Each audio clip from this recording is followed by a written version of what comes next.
Assalamualaikum warahmatullahi wabarakatuh. Kami mahasiswa dari Sekolah Tinggi Agama Islam Ma'arif Sintang, Prodi Tarbiyah, semester 1, kelompok Sayyidina Abbas bin Abdul Muthalib. Video ini dibuat untuk menyelesaikan salah satu tugas dalam mata kuliah Bahasa Indonesia dengan dosen pengampu Ibu Eli Mardianingsih, MPD. Kami dari kelompok Sayyidina Abbas bin Abdul Muthalib terdiri dari 4 anggota kelompok yang masing-masing bekerja sama dalam memenuhi tugas dengan judul materi kurban. Sebelum kami masuk pembahasan lebih lanjut, izinkan kami memperkenalkan diri terlebih dahulu. Yang pertama, atas nama Abdul Kudus Farizi dengan NIM 24110115777. Selanjutnya ada Arifin Ilham dengan NIM 24110115778. Lalu yang berikutnya dengan saya sendiri atas nama Intan Purnamasari dengan NIM 24110115877. Dan yang terakhir ada Muhammad Halfi dengan NIM 24110115990. Baiklah, kami dari kelompok Sayyidina Abbas bin Abdul Muthalib akan mempresentasikan materi dengan judul kurban. Bab 1 pendahuluan. A. Latar belakang. Ibadah kurban berasal dari syariat Nabi Ibrahim alaihissalam. Beliau bermimpi Allah Subhanahu wa Ta'ala memerintahkannya agar menyembelih putra kesayangannya, yaitu Ismail alaihissalam. Mimpi itu disampaikan kepada Ismail alaihissalam dan sependapat dengan ayahnya bahwa itu adalah mimpi yang benar, sehingga perintah Allah untuk menyembelih dirinya harus dilaksanakan. Allah mengganti Ismail alaihissalam dengan seekor sembelihan yang besar. B. Rumusan masalah. Rumusan masalah yang pertama adalah bagaimana definisi dan keutamaan kurban. 2. Bagaimana hukum-hukum kurban. 3. Bagaimanakah waktu, syarat, sunnah, dan adab penyembelihan kurban. 4. Bagaimanakah penyembelihan kurban. 5. Bagaimanakah niat kurban. 6. Bagaimanakah pembagian daging hewan kurban. 7. Bagaimanakah pembiayaan kurban. 8. Bagaimanakah kurban berombongan. 9. Bagaimanakah latihan kurban di sekolah. C. Tujuan. 1. Tujuan mendeskripsikan definisi dan keutamaan kurban. 2. Mendeskripsikan hukum-hukum kurban. 3. Mendeskripsikan waktu, syarat, sunnah, dan adab penyembelihan kurban. 4. Mendeskripsikan penyembelihan kurban. 5. Mendeskripsikan niat kurban. 6. Mendeskripsikan pembagian daging hewan kurban. 7. Mendeskripsikan pembiayaan kurban. 8. Mendeskripsikan kurban berombongan. 9. Mendeskripsikan latihan kurban di sekolah. D. Kajian teori. Kajian teori, kurban adalah ibadah dalam agama Islam yang dilakukan dengan menyembelih hewan tertentu sebagai bentuk pengabdian kepada Allah Subhanahu wa Ta'ala. Ibadah kurban merujuk pada peristiwa sejarah Nabi Ibrahim yang diperintah untuk menyembelih anak kesayangannya Ismail alaihissalam. Bab 2 kajian teori. A. Definisi dan keutamaan kurban. Definisi kurban. Ibadah kurban adalah ibadah berupa menyembelih hewan ternak, kambing, domba, sapi, kerbau, dan unta, dengan niat untuk mendekatkan diri kepada Allah Subhanahu wa Ta'ala. Berkurban termasuk ibadah yang menjadi syariat agama Islam. Ibadah kurban adalah yang dimaksud dengan nanahar dalam firman Allah, yang artinya tidak ada amal manusia di hari kurban yang lebih dicintai Allah melebihi ibadah berupa mengalirkan darah atau hewan kurban.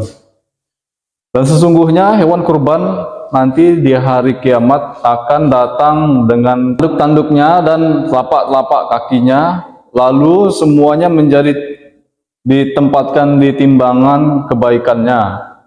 Darah yang mengalir dari hewan kurban sebelum jatuh di tanah sesungguhnya jatuh lebih dahulu di tempat yang mulia di sisi Allah. Maka lapangkanlah hati kalian dalam berkurban. B.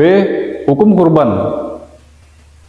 1. Hukum kurban, hukumnya sunnah muakkad atau sunnah yang sangat dianjurkan. Sunnah yang sangat dianjurkan setiap tahun bagi setiap muslim, baligh, berakal, dan mampu. Pengertian orang mampu di sini yaitu orang yang memiliki kelebihan harta untuk kebutuhan diri dan orang yang ditanggungnya pada hari raya Idul Adha dan hari Tasyrik. Sunnah ainiyah bagi orang yang tidak mempunyai keluarga dan sunnah kifayah bagi orang yang berkeluarga. 2. Ibadah kurban bagi setiap keluarga. Ibadah kurban hukumnya sunnah kifayah bagi setiap keluarga. Artinya jika salah satu anggota keluarga sudah melakukan ibadah kurban, maka kesunahan berkurban sudah terpenuhi untuk seluruh anggota keluarga. Pendapat pertama, pahala kurban hanya bagi orang yang berkurban saja, kecuali jika yang berkurban berniat untuk menyertakan pahala bagi seluruh anggota keluarga. Pendapat yang kedua, seluruh anggota keluarga sudah mendapat pahala kurban, walaupun orang yang berkurban tidak ada niat menyertakan pahala. 3. Menyertakan orang lain dalam pahala kurban. Fikih telah menentukan jika bahwa kurban berupa kambing maka cukup untuk satu orang saja. Jika hewan kurban berupa unta, sapi, atau kerbau dapat mencukupi 7 orang. Orang yang berkurban dapat menyertakan pahala kurbannya untuk orang lain, baik untuk anggota keluarga atau untuk seluruh umat Islam. Kurban atas nama orang lain. Seseorang dapat melaksanakan ibadah kurban untuk orang lain. Ibadah kurban atas nama orang lain yang masih hidup itu sah dengan syarat mendapatkan izin dari orang yang bersangkutan. Jika dilakukan tanpa izin, maka hewan kurban tersebut tidak terlaksana atas nama dirinya dan juga tidak atas nama orang lain tersebut, tetapi jadi hewan penyembelihan biasa dan pembagian dagingnya adalah sedekah biasa. Kurban atas nama mayit. Hukum kurban atas nama mayit tersebut terdapat 2 pendapat. Pertama, pendapat mayoritas ulama yang menganggap tidak sah berkurban atas nama mayit kecuali jika sebelum meninggal ia telah berwasiat berkurban untuk dirinya, atau ketika hewan kurban merupakan hewan yang dinazari secara spesifik oleh seseorang sebelum meninggal. Kedua, pendapat yang membolehkan berkurban atas nama mayit secara mutlak tanpa syarat, baik berwasiat ataupun tidak berwasiat. Hal ini karena kurban termasuk bagian dari sedekah, dan sedekah sah dilakukan atas nama mayit tanpa izin dari mayit, sebagaimana pahalanya pun sampai kepada mayit. 6. Kurban atas nama anak kecil. Ini seorang wali, orang tua, boleh melakukan kurban untuk anaknya. Hukum sunnah berkurban untuk anaknya yang masih kecil tanpa harus meminta izin, dengan syarat hewan kurban itu berasal dari harta wali, bukan berasal dari harta anak. Ketentuan kurban atas nama orang yang masuk kategori mahjur alai, yaitu orang yang dilarang membelajarkan hartanya. C. Hewan kurban. 1. Jenis hewan. Para ulama sepakat bahwa jenis hewan yang sah untuk dijadikan kurban adalah unta, sapi, kerbau, kambing yang berbulu tipis, mak, dan domba dan domba. Kambing yang berbulu tebal karena mempertimbangkan fisik unta lebih besar dibandingkan sapi, atau satu ekor sapi lebih utama dibandingkan 1 ekor kambing, karena 1 ekor sapi setara dengan 7 ekor kambing. 7 kambing lebih utama daripada 1 ekor unta, sapi, atau kerbau. Hewan jantan lebih utama daripada hewan betina. Hewan gemuk lebih utama daripada lainnya. Hewan berbulu putih lebih utama dibandingkan yang berbulu kelabu atau hitam. 2. Syarat-syarat kurban. Syarat-syarat kurban antara lain: 1. Umur atau tanggal gigi depan. Yang kedua, tidak sakit atau mempunyai cacat yang mengurangi atau merusak daging. Cacat-cacat yang mempengaruhi kurangnya daging dapat digunakan untuk berkurban. A. Sekedar lemah penglihatan. B. Ada cap kai atau cos dengan besi panas. C. Rabun malam. D. Telinga robek yang tidak sampai terputus. Jika terputus walaupun hanya sebagian atau bahkan tidak punya telinga, maka tidak sah dijadikan hewan kurban. E. Tidak memiliki kantung susu, pantat atau ekor sejak lahir. F. Dikebiri, otot kedua kemaluan jantan memar. G. Tidak memiliki tanduk atau tanduknya pecah yang tidak sampai menyebabkan rusak atau berkurangnya daging. D. Penyembelihan. 1. Waktu penyembelihan. 1. Penyembelihan hewan kurban harus pada waktunya. 2. Waktu penyembelihan mulai tanggal 10 Zulhijjah setelah masuk waktu salat Idul Adha dan sudah memiliki kadar waktu yang cukup untuk melaksanakan salat 2 rakaat. 3. Dan 2 khutbah sampai dengan berakhirnya hari Tasyrik, yaitu terbenamnya matahari tanggal 13 Zulhijjah. 4. Waktu penyembelihan yang paling utama yaitu pagi hari setelah selesai salat Idul Adha. 2. Syarat penyembelihan. Penyembelihan harus seorang muslim atau ahlul kitab, yaitu ahlul kitab yang perempuannya halal dinikahi yang mampu menyembelihnya. Hayat mustaqirah adalah kondisi hewan masih mempunyai kehidupan yang melekat. 1. Penyembelihan hewan harus menggunakan alat tajam selain kuku, gigi, dan tulang. 2. Bagi hewan yang tidak dapat dikendalikan sehingga tidak dapat disembelih dengan normal, ghairu maqdur alaih, maka penyembelihannya dengan cara 3. Sunnah dan adab penyembelihan. Sunnah dan adab penyembelihan. 1. Penyembelihan dilakukan oleh mudlahi sendiri. 2. Wanita dan laki-laki yang tidak mampu menyembelihnya sendiri dapat diwakilkan kepada laki-laki muslim yang mampu dan paham tentang pembahasan kurban. 3. Mudlahi dan keluarga hadir dan menyaksikan penyembelihan yang dilakukan wakil atau panitia. 4. Penyembelihan dilakukan di lingkungan rumah. Disunnahkan menyembelihnya di tempat pelaksanaan salat Idul Adha. 5. Menajamkan alat sembelih sebelum penyembelihan. 6. Menyediakan air untuk diminum hewan sebelum disembelih. 7. Saat hewan kurban digiringi menuju tempat penyembelihan, utamanya digiringi dengan lembut. 8. Membaringkan sapi, kerbau, kambing, dan domba dengan lembut dengan menjadikan sisi kirinya di lantai atau tanah dan semua kakinya diikat kecuali kaki kanan belakang. Dilepaskan, leher yang disembelih dihadapkan ke arah kiblat. 9. Memosisikan unta tetap berdiri dengan mengikat lutut kaki kirinya. 10. Memperlakukan hewan dengan hati-hati dan lemah lembut, termasuk saat membaringi hewan agar tidak menimbulkan cacat. 11.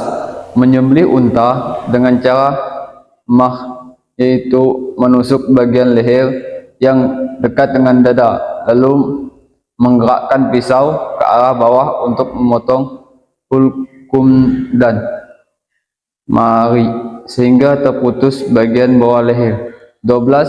Menyembelih sapi, kurban, kambing, dan domba dengan cara zaf, yaitu memotong bagian leher yang dekat dengan kepalanya sampai terputus hulkum dan ma'ari. 13. Saat menyembelih membaca takbir basmalah, membaca selawat kepada Nabi Muhammad SAW. Berikutnya niat kurban. Sigot dan bentuk niat. Niat kurban sunnah untuk diri sendiri. Kemudian yang kedua, niat mewakilkan kurban dan yang ketiga niat kurban nazar. Pembagian daging hewan kurban. 1. Kurban sunnah dan ketentuan pembagiannya. Kurban sunnah dan ketentuan pembagiannya. Yang pertama, memakan. Yang kedua, sedekah. Dan yang ketiga, menghadiahkan. 2. Menjual daging, kulit, tulang atau bagian lain dari hewan kurban. Mudalhi, diharamkan menjual apapun dari bagian hewan kurban, termasuk kulit, kepala, dan tulang, baik kurban wajib maupun sunnah. Larangan ini bukan hanya untuk mudlahi, namun juga panitia kurban atau wakil. Bahkan orang-orang yang menerima bagian daging kurban yang tidak termasuk orang miskin juga diharamkan menjual bagiannya, karena mereka ini tidak mempunyai hak milik yang sempurna atas daging yang telah ia terima. G. Pembiayaan kurban. Orang yang berkurban tidak boleh memberikan daging kurban sebagai upah penyembelihan kepada penyembelih. Semua biaya penyembelihan menjadi tanggung jawab orang yang berkurban atau mudalhi.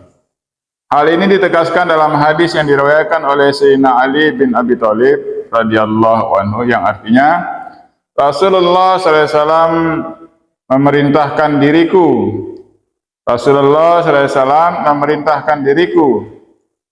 Ali bin Abi Thalib untuk mengurusi penyembelihan untanya dan membagikan seluruh bagian dari unta tersebut, baik yang berupa daging, kulit maupun pelananya. Aku diperintahkan untuk tidak memberi upah kepada jagal dari hewan kurban sedikit pun. Sahabat Ali berkata, kami mengupahnya dari uang kami pribadi. Hadis riwayat Muslim. Kurban berombongan. Hewan yang sah dijadikan kurban berombongan adalah unta, sapi, dan kerbau. Anggota rombongan maksimal 7 orang, meskipun tidak satu keluarga. Hewan yang dikurbankan sehat, tidak cacat, tidak berpenyakit. Latihan kurban di sekolah. Beberapa sekolah menghimpun iuran dari murid-muridnya untuk digunakan membeli hewan yang kemudian digunakan sebagai kurban. Fikih telah menentukan jika hewan kurban berupa kambing, maka hanya mencukupi untuk kurban 1 orang saja. Jika hewan kurban berupa unta, sapi, atau kerbau, maka bisa mencukupi 7 orang.